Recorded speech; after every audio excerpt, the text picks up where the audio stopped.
오늘 밤에 하나님께서 주시는 말씀은 시편 84편 1절에서 12절, 구약 성경 864쪽에 있습니다.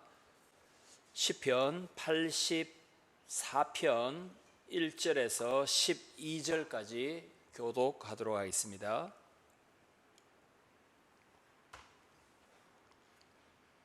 시편 84편 1절 읽습니다. 고라 자손의 시, 인도자를 따라 깃딧에 맞춘 노래. 만군의 여호와여, 주의 장막이 어찌 그리 사랑스러운지요.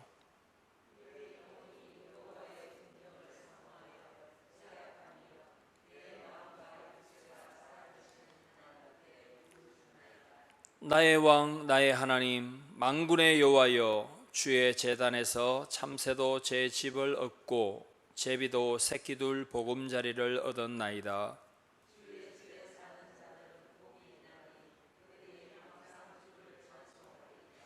주께 힘을 얻고 그 마음에 시온의 대로가 있는 자는 복이 있나이다.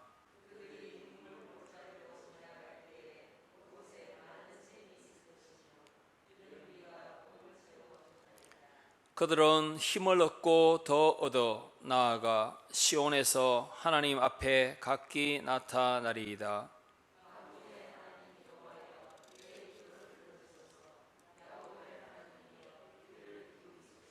우리 방패이신 하나님이여, 주께서 기름 부으신 자의 얼굴을 살펴보옵소서.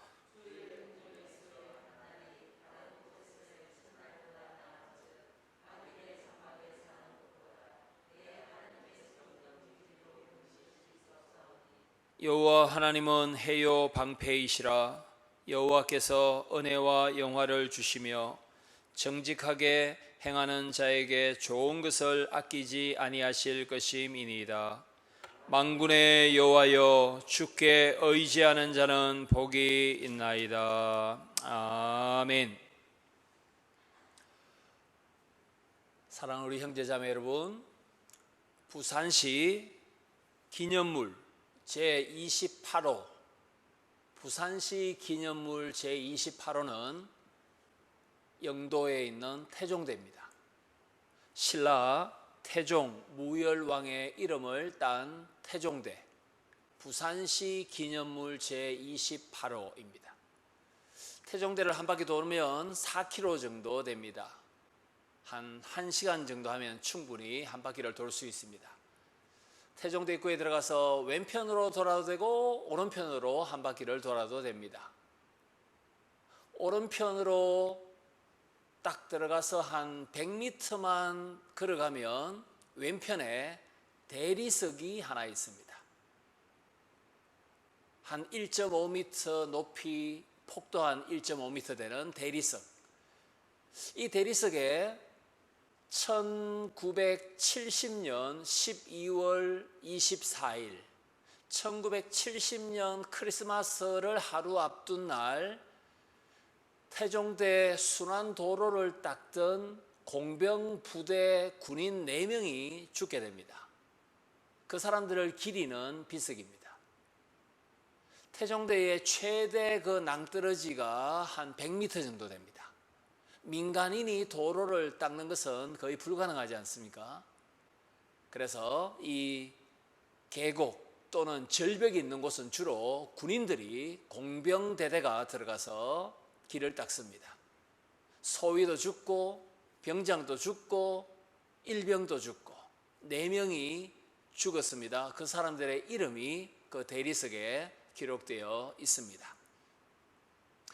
길을 닦기 위해서 생명을 바친 군인들이 있었기 때문에 아름다운 산과 바다를 감상하면서 우리는 편안하게 그 순환도로를 걸어갈 수 있는 것입니다. 우리에게도 새롭고 산 길을 열어주신 분이 계십니다. 하나님께로 나아갈 수 없었던 원수였던 우리에게 화목의 은혜를 주시고 하나님을 향하여 직통할 수 있도록 길을 열어주신 분, 히브리서 10장 20절에 영 단번에 십자가에서 죽으셨던 예수 그리스도께서 새롭고 산 길을 열어주셨다라고 말씀합니다. 예수님께서 우리에게 하나님을 향하여 직통할 수 있도록 천국길 시온의 대로를 열어주시기 위해서 예수 그리스도께서 치르신 대가는 무엇입니까? 바로 태종대 수란도로를 닦다가 죽었던 4명처럼 예수 그리스도도 십자가에서 우리 대신 죽으시는 생명값을 치르고 우리에게 길을 열어주셨다는 것을 우리가 기억해야 하겠습니다. 오늘 이 밤에 저와 여러분이 기억해야 될 말씀의 요지는 이것입니다. 우리는 성령의 충만을 사모하여 의와 사랑을 실천하는 백성이 되어야 된다는 것입니다. 성령의 충만함을 오늘 또 우리가 사모해야 됩니다. 그래서 사랑을 실천하고 또 하나님의 의를 실천해야 하겠습니다. 이것을 오늘 2가지로 나눠서 말씀을 전가합니다. 첫 번째로 예수님께서 우리에게 생명의 길을, 천국 길을, 시온의 대로를, 하나님을 만날 수 있는 길을 우리에게 열어주셨습니다. 그래서 우리는 그 길을 날마다 즐거이 성령의 도우심과 능력 주심 가운데 걸어가야 합니다. 아무나 걸을 수 없습니다. 오직 생명 대신 예수 그리스도를 구주로 믿는 사람에게만 이 길이 선별적으로 열려 있습니다. 바로 우리에게 주님께서 생명의 길을 열어주셨으므로 우리는 날마다 하나님께로 기도로 찬양으로 성령 충만함으로 나아가야 합니다. 84편 표제를 한번 보도록 하겠습니다. 고라자손의 시 인도자를 따라 깃딧에 맞춘 노래. 다윗 당시에 레위인 가운데 고라자손이 있었습니다. 그들은 하나님을 찬송하는 사람이었고 바로 이 84편의 곡조를 붙여서 고라자손들이 막 성전에서 하나님을 찬송했습니다. 이때 인도자, 바로 찬양대 지휘자도 있었습니다. 혼자서 부르는 노래가 아니라 고라자손 전체가 합창하는 찬송이 바로 84편이 되겠습니다. 사랑하는 성도 여러분, 1절에 보시면 이 고라자손, 레위인, 성전에서 섬길 수 있던 고라자손에게 어떤 문제가 발생합니다. 이 문제가 이 사람의 질병 때문에 발생한 문제인지 어떤 형편 때문에 발생한 문제인지는 모르겠지만 1절에 보시면 어떤 문제에 이 고라자손이 지금 봉착해 있습니까? 만군의 여호와여, 주의 장막이 어찌 그리 사랑스러운지요. 2절에 내 영혼이 여호와의 궁정을 사모하여 쇠약합니다. 여러분, 고라자손이 자기의 당번이 되어서 성전에 들어가서 찬송하고 제사 드릴 수 있다면 영적으로 쇠약해질 이유가 없고 더 충만하고 힘을 얻게 됩니다.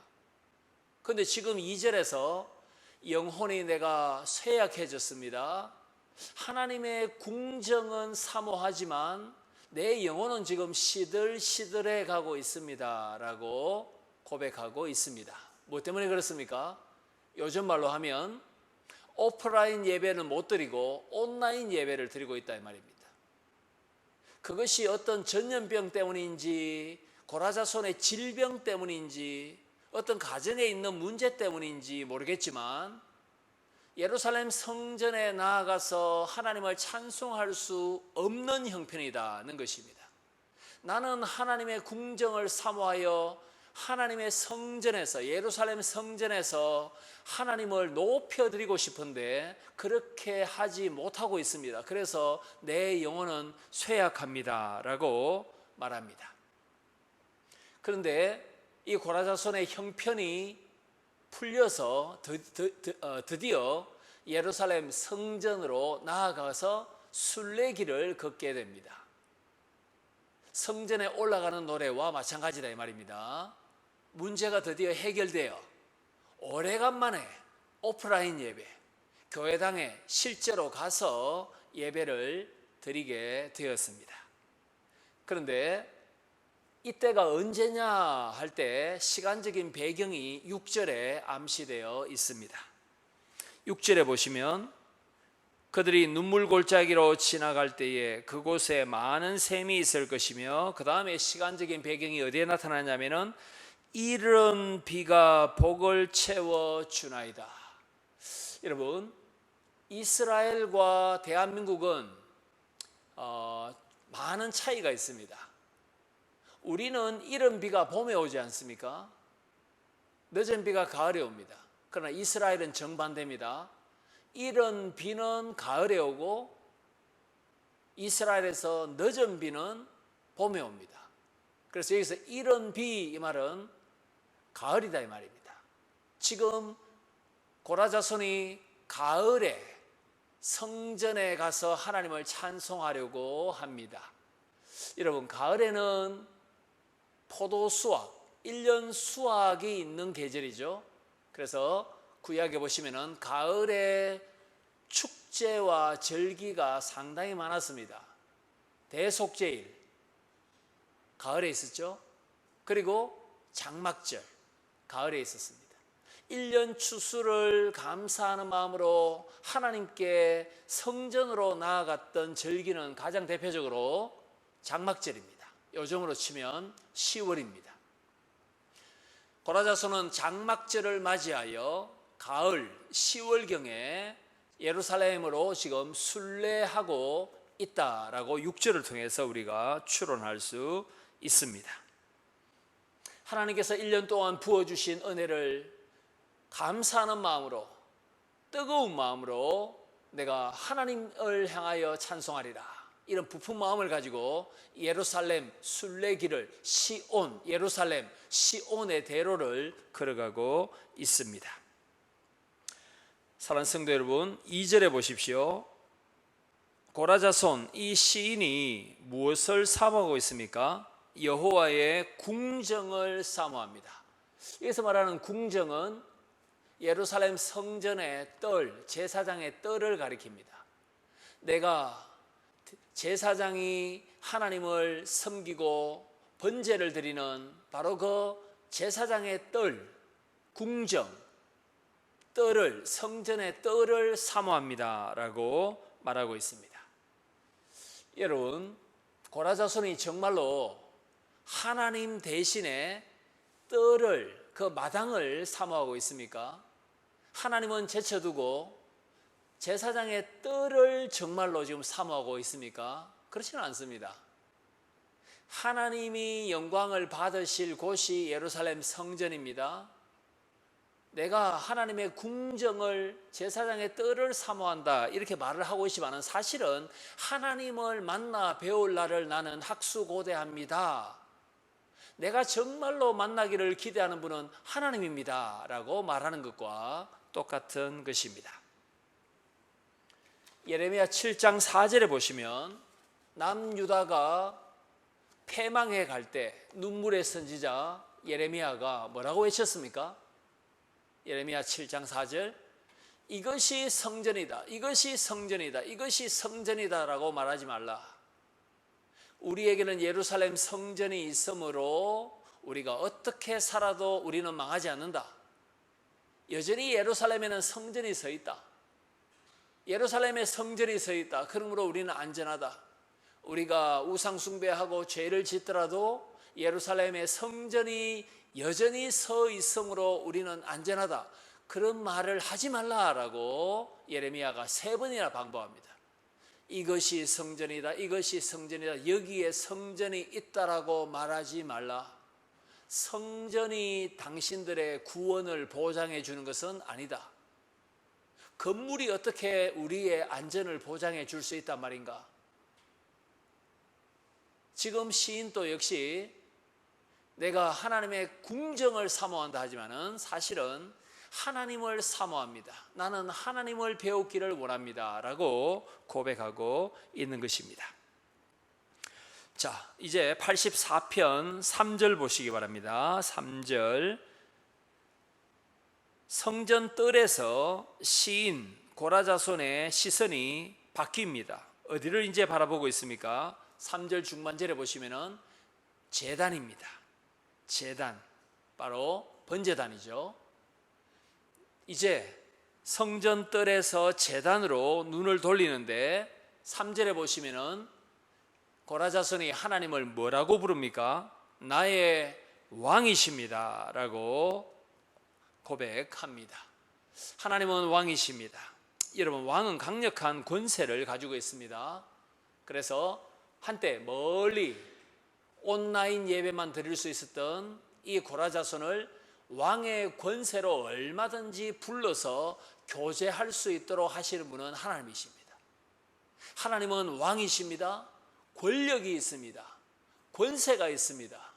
그러므로 하나님께로 나아가도록 방해하는 모든 요소들을 다 없애시고 나를 불러서 주님과 교제하기를 원합니다. 이것이 왕이신 하나님이라는 말 속에 다 담겨 있는 뜻입니다. 하나님을 찬송하는 데 있어서 장애물, 걸림돌, 하나님 능력으로 다 없애주시고 나를 불러주십시오. 이 고백을 지금 3절에서 하고 있습니다. 누구처럼 말입니까? 3절에 보시면은 참새와 제비처럼. 참새와 제비는 아무 그리낌 없이 공중을 훨훨 날아서 예루살렘 성전의 지붕에도 앉을 수 있고 처마에도 앉을 수 있습니다. 하나님 자유롭게 공중을 나르는 참새와 제비처럼 저에게도 하나님께로 자유롭게 갈 수 있도록 왕이신 하나님 나를 불러주십시오 라고 고백하고 있습니다. 자, 이 고라자손은 지금 장막절에 가을에 시온을 향하여 예루살렘을 향하여 지금 순례길을 걸어가고 있습니다. 이 길을 5절에서 뭐라고 부릅니까? 시온의 대로입니다 라고 고백하고 있습니다. 그런데 고라자손이 살던 집에서 예루살렘 시온까지 지금 가고 있을 때에 평탄한 대로만 있는 것은 아닙니다. 그래서 6절에 무엇을 지나간다라고 말합니까? 눈물 골짜기를 지나가고 있습니다. 하나님, 제가 눈물 골짜기, 이 환난을 통과하면서 감내하면서 하나님을 배우러 갑니다 라고 6절에서 고백하고 있습니다. 불신자들이 이런 말을 합니다. 눈물 젖은 빵을 먹어보지 않았다면 인생을 논하지 말라. 가난이 얼마나 서러운 일인가, 배고픔이 얼마나 철저하게 서러운 일인가, 그렇게 말합니다. 그러나 오늘 5절과 6절은 조금 다르게 말합니다. 눈물을 흘리는 삶 가운데 하나님께서 찾아오셔서 능력으로 위로하시고 나를 만나주신 체험이 없다라면 인생을 논하지 말라, 이렇게 말합니다. 눈물 골짜기를 지날 때 하나님의 위로로 내가 다시 한번 회복되어서 벌떡 일어났다. 내가 넘어지고 자빠졌지만 하나님께서 나를 세워주셨다. 상한 갈대를 꺾지 않으셨다. 하나님은 꺼져가는 심지와 같은 나에게 다시 한번 더 불을 붙여주셨다. 이러한 하나님을 만난 체험이 있는 사람만 인생을 논할 자격이 있다라고 5절과 6절에서 하나님께서 말씀하고 계십니다.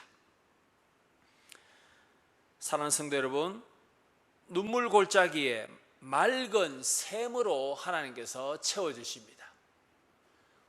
예수님께서 하나님 아버지를 향하여 천국 길을 열어주셨습니다. 왜냐하면 예수님은 그 길이요 그 진리요 그 생명이고 예수님으로 말미암지 않고는 아무도 아버지께로 갈 수가 없기 때문입니다. 예수님은 아버지께로 갈 수 있는 유일한 길이십니다. 그런데 우리가 구원받았다고 해서 우리 인생에 아무 어려움이 없느냐? 절대로 그렇지 않습니다. 구원받았지만 여러 가지 탄식과 한숨과 눈물이 있습니다.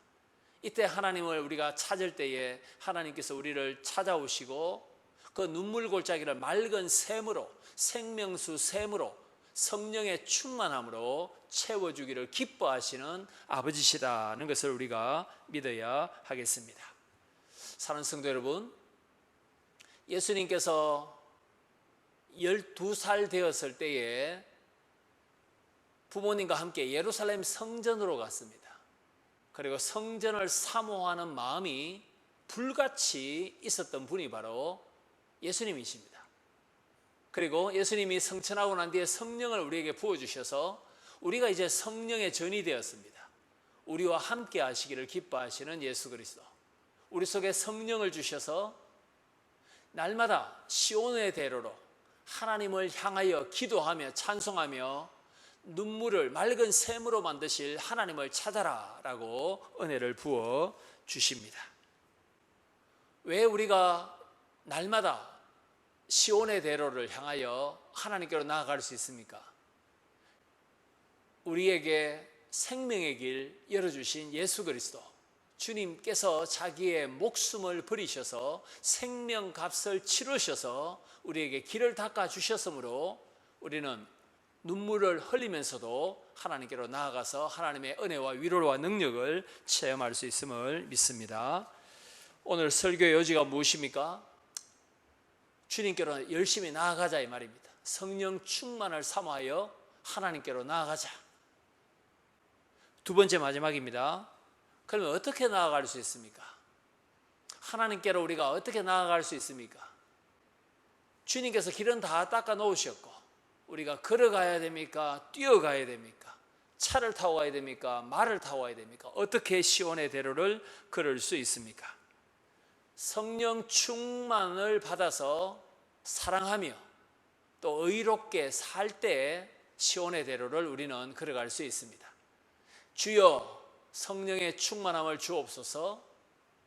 그리고 하나님과 사람을 더 사랑할 수 있는 마음을 주옵소서. 불의와 죄를 미워하고 의를 사랑하며 하나님께로 나아가게 하시옵소서. 이 기도가 있을 때 우리 하나님께로 나아갈 수 있습니다. 84편 여러분 8, 9절 한번 보시겠습니다. 8, 9절에 고라자손의 찬송의 내용이 조금 바뀝니다. 만군의 하나님 여호와여 내 기도를 들으소서. 야곱의 하나님이여 귀를 기울이소서. 우리 방패이신 하나님이여 주께서 기름 부으신 자의 얼굴을 살펴보옵소서. 여러분 고라자손이 볼 때 하나님께서 기름 부으신 자가 누구일까요? 왕입니다. 왕. 하나님 이스라엘의 왕을 돌보아 주옵소서. 하나님 대왕이신 하나님을 대신하여 언약 백성 이스라엘을 통치하는 우리 왕에게 은혜를 베풀어 주소서. 이게 9절의 찬송입니다. 그런데 왕에게 은혜를 베푸실 하나님을 9절에서 뭐라고 부릅니까? 방패라고 부릅니다. 큰 방패이신 하나님, 작은 방패인, 백성들을 보호하는 작은 방패인 우리 왕을 돌보아 주소서. 하나님은 큰 방패, 인간 왕은 작은 방패. 하나님께서 왕에게 지혜를 주시고 힘을 주십시오 라고 9절에서 찬송하고 있습니다. 사랑하는 성도 여러분, 이 레위인 고라자손이 왜 갑자기 왕을, 예를 들어서 다윗, 솔로몬 같은 왕을 위해서 기도하고 있습니까? 왕은 하나님의 대리 통치자입니다. 하나님은 사랑과 정의로 세상을 통치하십니다. 하나님 우리 왕도 사랑과 정의로 세상을 통치하게 하여 주옵소서. 시편 89편 14절 하나님의 보좌의 기초는 사랑과 정의다라고 말씀한 바가 있습니다. 하나님 다윗 왕에게, 하나님 솔로몬 왕에게 사리 사욕을 취하는 마음이 아니라 백성을 위하는 마음, 백성을 사랑하는 마음, 하나님의 마음을 주시옵소서. 하나님 우리 왕이 불의와 우상을 좋아하는 것이 아니라 의와 정의와 공평을 사랑할 수 있도록 도와주십시오. 사랑을 부어 주옵소서. 정의를 부어 주옵소서. 그래야만 이스라엘 백성이 평온합니다. 하나님의 통치를 경험할 수 있습니다. 하나님의 대리 통치자 왕에게 복을 주옵소서. 여러분, 왕이 또 해야 될 일이 있습니다. 무엇입니까? 유월절, 오순절, 장막절을 맞이하여 이스라엘 백성이 예루살렘에 순례갈 때에 그들이 안전하게 예루살렘까지 올 수 있도록 그들의 길을 보호해야 될 책임도 왕에게 있습니다. 왕의 선함과 악함의 기준 중에 하나가 뭐냐면 예루살렘 성전에서 드리는 예배를 도왔느냐 도와주지 않았느냐. 제사장들을 왕이 도와주었으면 선한 왕입니다. 제사장들의 제사를 도와주지 않고 방해했다면 그 왕은 악한 왕입니다. 하나님, 왕에게 하나님의 예배를 귀하게 이길 수 있는 마음을 주십시오. 순례자들을 보호할 수 있는 열심을 주십시오. 시온의 대로를 안전하게 지킬 수 있는 마음을 주십시오. 바로 이런 간절한 기도 제목을 담아서 지금 9절에서 기름 부음 받은 왕에게 은혜를 베푸소서라고 시인은 고백하고 있습니다. 사랑하는 성도 여러분, 11절 보도록 하겠습니다. 11절, 여호와 하나님은 해요 방패이십니다. 여호와께서 은혜와 영화를 주시며 정직하게 행하는 자에게 좋은 것을 아끼지 않고 풍성하게 주십니다. 이렇게 고백하고 있습니다. 하나님은 방패이시기도 하고 태양이시기도 합니다. 하나님은 큰 방패, 왕은 작은 방패. 큰 방패이신 하나님께서 능력을 왕에게 주셔야만 왕은 지혜롭게 나라를 지킬 수 있고 적군의 침입으로부터 국민들을 보호할 수 있습니다. 그래서 이 고백을 담아서 11절에 은혜와 영화를 하나님께서 주십시오. 정직하게 행하는 자에게 좋은 것을 주십시오 라고 11절에서 결론적으로 고백하고 있습니다. 사랑하는 성도 여러분, 우리가 지금 겪고 있는 코로나19 전염병보다 훨씬 더 심각했던 전염병이 바로 흑사병이었습니다. 14세기에 유럽 전체 인구의 한 40% 정도가 흑사병으로 죽었습니다. 그런데 이 유럽에 닥쳤던 흑사병의 발원지가 사실은 유럽은 아니었습니다. 중앙아시아, 중국 쪽이었습니다. 그래서 14세기에 중국의 인구가 1억이었습니다. 1억. 그런데 14세기에 중국에도 흑사병이 닥쳐서 인구 5천만이 죽었습니다. 2명 중에 1명이 흑사병으로 중국도 그렇게 죽었습니다. 그런데 이 흑사병이 유럽으로 이렇게 전파되었을 때에 크리스천들이 아주 악행을 저질렀습니다. 뭐냐면 이 이슬람 사람들, 모슬렘들, 너희들 때문에 흑사병이 퍼졌다. 이게 마녀 사냥이죠. 400년 전에 십자군 원정보다도 더 강력한 적대감이 이 흑사병 때문에 발생했습니다. 누구 사이 말입니까? 기독교인과 모슬렘 사이에 흑사병 때문에 심각한 갈등이 벌어졌습니다. 십자군 원정 때보다도 더 심한 갈등이었다라고 역사가들은 기록하고 있습니다. 이때 많은 사람들이 노력합니다. 흑사병 때문에 다른 종교인들을 비방하지 말라. 다 힘들다. 흑사병이 크리스찬만 괴롭히는 것이 아니라 난 크리스찬들도 괴롭히고 죽이고 다 힘들다. 함께 힘을 합쳐서 연대하여 대응해야 되지. 왜 흑사병 앞에서 종교인들끼리 갈등하느냐. 그렇게 하지 말라. 이렇게 종교인들이 권면하기도 했습니다. 그런데 그 이후에 한 300년 동안 30년 주기로 흑사병이 계속 발생했습니다. 끔찍하죠. 그래서 평생에 한 2번 정도는 흑사병이 막 휩쓰는 것을 경험하게 되었습니다. 30년 주기로 이 흑사병이 계속해서 발병했습니다. 17세기 1636년에 흑사병이 유럽을 강타했는데 특별히 독일을 강타했습니다. 독일의 작은 도시 중에 하나가 엘렌브루크입니다. 이 엘렌브루크 작은 도시에 흑사병이 휩쓸고 갔을 때에 목사들이 다 죽어버렸습니다. 한 명 딱 살아남았어요. 유일하게. 루트교 아닙니까? 독일은. 왜 목회자들이 흑사병에 더 많이 죽었을까요? 전염성이 있는 시체, 아마 장례식 때문에. 그리고 교인 중에 한 명이 흑사병에 걸려서 죽어간다니까 가서 기도해야 될 거 아닙니까? 죽어가는 사람들 붙잡고 기도하고 이렇게 했기 때문에 이 목회자들이 한 명 빼고 다 죽어버렸습니다. 그 목회자가 살아있는 목회자가 누구냐면은 마틴 린카르트입니다. 마틴 린카르트. 자기 아내도 마틴 린카르트 목사님이 직접 자기 아내의 장례식도 치렀습니다. 4,000건의 장례식을 치렀던 사람입니다. 여러분, 도대체 4,000건의 장례식을 치른다면 하루에 도대체 장례식을 몇 번 치렀단 말입니까? 보통 사는 것 같으면 맨정신으로 살 수가 없겠죠. 가족 장례식 치렀죠.